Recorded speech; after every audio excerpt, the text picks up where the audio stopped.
Здравствуйте, дорогие туркменистанцы! Салам Хурматлы ватандашлар. Во всем мире идет программа вакцинации населения. По сообщениям источников, Бердымухамедов и его сестры, а также родители вакцинировались Pfizer'ом. Одна из сестер Бердымухамедова, работающая в нефтецентре города Ашхабада, дала небольшую реакцию на вакцинацию. У нее был озноб, болела рука и повышалась температура тела. Она находилась под присмотром немецких врачей. Вакцинировались они в начале 2021 года. Несмотря на то, что Туркменистан получил от Российской Федерации вакцину «Спутник» и китайскую вакцину, вакцинация в стране проходит очень медленно.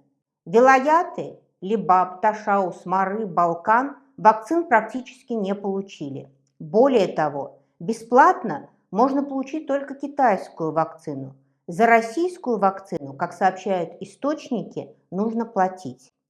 Наше население положительно относится к российской вакцине, к «Спутнику», потому что, в принципе, вакцинация всегда проводилась вакцинами, произведенными в России. А доступность китайской вакцины, в отличие от других вакцин, настораживает жителей Туркменистана. К сожалению, врачи Туркменистана не могут дать адекватную оценку течению заболевания, так как коронавирус отрицается властями. Врачи не могут дать ни клиническую, ни лабораторную оценку заболевания, не проводят сравнительный анализ течения болезни. Конкретные цифры заболевших и умерших скрываются. Осложнения после перенесенного ковида и его влияние на организм не исследуются. Лаборатории страны не имеют специалистов, способных качественно провести анализы. Более того, существует негласное указание о том, что анализы должны соответствовать положительной статистике без отклонений от нормы. Все сотрудники больниц находятся под постоянным наблюдением сотрудников Комитета национальной безопасности. Это обман, с которым живет население Туркменистана. В стране нет ни болезней, ни больных. Нам часто задают вопрос, могут ли быть побочные эффекты после вакцинации.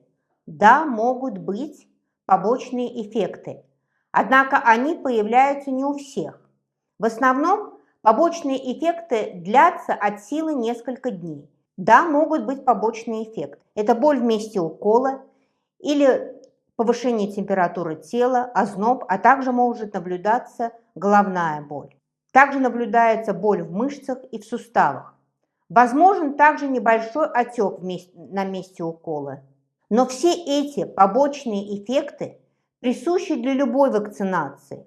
Например, в Европе многие государства приостанавливают поставку вакцины AstraZeneca, так как встречаются люди, у которых наблюдаются побочные эффекты, такие как закупорка сосудов тромбом. Для себя и своего клана Бердымухамедов купил самые дорогие вакцины, а народ Туркменистана лишен права выбора. В мире сейчас идет третья волна.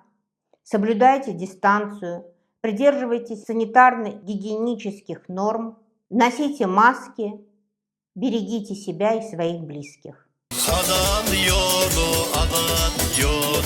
Aklına neyman